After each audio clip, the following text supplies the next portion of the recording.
2016 May 28 സംഭവം. US Cincinnati എന്നൊരു സൂവുണ്ട്. അവിടെ 3 വയസ്സായൊരു കുഞ്ഞ് അമ്മയുടെ കയ്യിൽ നിന്ന് അറിയാതെ വീണ സമയം പെട്ടെന്ന് നിലവിളിയായി, ഒച്ചപ്പാടായി, ആളുകളൊക്കെ തടിച്ചുകൂടി. ഇവിടെ 17 വയസ്സുള്ളൊരു ഗൊറില്ലയുണ്ട്. അത് വലുതാണ്.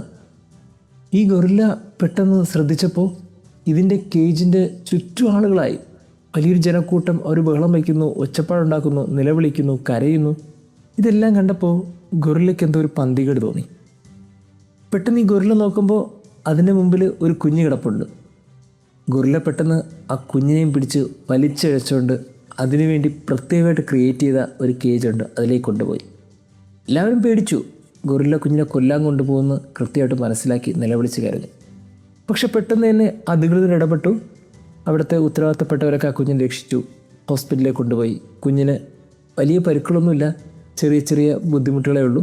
കുഞ്ഞ് റിക്കവറായി ആരോഗ്യകരമായിട്ട് കുഞ്ഞ് ജീവിക്കുന്നു. ഇതിനുശേഷം ആ കുഞ്ഞ് ആ കൂട്ടിലേക്ക് വീണ ആ ഫുട്ടേജും കുഞ്ഞിനെ ആ ഗൊറില്ല കൊണ്ടുപോകുന്ന ഫുട്ടേജൊക്കെ വളരെ കൃത്യമായിട്ട് അധികൃതർ കിട്ടി. അപ്പോഴാണ് ഒരു കാര്യം ശ്രദ്ധിച്ചത്.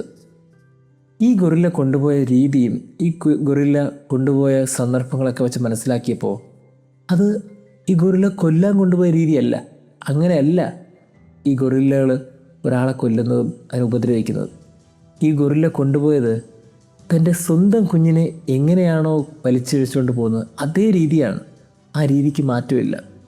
ഗൊറില്ല പെട്ടെന്ന് ചിന്തിക്കുന്നത്, ഈ കുഞ്ഞിനെ ആരോ അറ്റാക്ക് ചെയ്യാൻ വരുന്നു, ആളുകളൊക്കെ തടിച്ചുകൂടി എന്ന് വിചാരിച്ചിട്ടാകണം സ്വന്തം കുഞ്ഞിനെ എങ്ങനെയാണോ സംരക്ഷിക്കുന്നത് അതുപോലെ കൊണ്ട് സ്വന്തം കൂട്ടിലേക്ക് അത് ഓടിപ്പോയി. എന്നിട്ട് ആ കുഞ്ഞിനെ അവിടെ സംരക്ഷിച്ചു.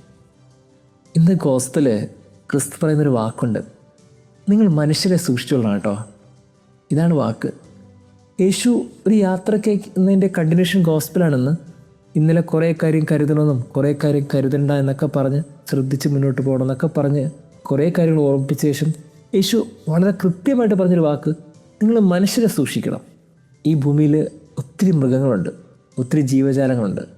ഇതിനൊന്നും നിങ്ങൾ പേടിക്കരുത്. യേശു പറഞ്ഞത് നിങ്ങൾ മനുഷ്യരെ സൂക്ഷിച്ചുകൊള്ളുന്നതാണ്. കാര്യം എന്താണെന്നറിയോ? മനുഷ്യർക്ക് വേദനിപ്പിക്കാൻ പറ്റും, മനുഷ്യർക്ക് ചതിക്കാൻ പറ്റും, മനുഷ്യനെ തകർക്കാൻ പറ്റും. അതല്ലേ യേശു പറഞ്ഞത്? അവർ ന്യായാധിപ സംഘത്തിന് മുമ്പിൽ നിർത്തും, അവർ സിനഗോഗിൽ കൊണ്ടുപോയി നിങ്ങളെ അടിക്കും, അവിടെ നിന്ന് നാടുവഴികളുടെയും രാജാക്കന്മാരുടെ മുമ്പിലൊക്കെ കൊണ്ട് നിങ്ങളെ നിർത്തും. ഇവിടെ എവിടെയും നിങ്ങൾ കരുണ പ്രതീക്ഷിക്കരുത്. നിങ്ങൾ അവരെ ഉപദ്രവിച്ചുകൊണ്ടേയിരിക്കും.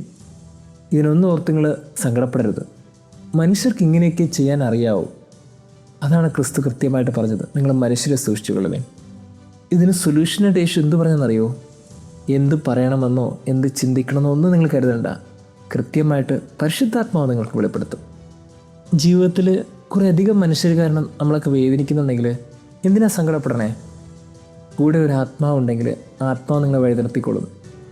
ഗൊറില്ലകളും മൃഗങ്ങളും ഒക്കെയാണ് മോശമെന്ന് നമ്മളൊക്കെ ചിന്തിക്കുന്നു. അല്ല, അതിനേക്കാളും മോശമായ ചില മനുഷ്യർ പോലും ഈ ഭൂമിയിലുണ്ട്. പക്ഷേ ഈ മനുഷ്യരെ കണ്ട് സങ്കടപ്പെടാനും വേദനിക്കാനും നിൽക്കരുത്. ആത്മാവിൽ ആശ്രയിക്കുക. ആ ആത്മാവ് പഠിപ്പിക്കും എന്ത് ചെയ്യണമെന്നും എങ്ങനെ ചെയ്യണമെന്നും. ദൈവം നമ്മെ അനുഗ്രഹിക്കട്ടെ.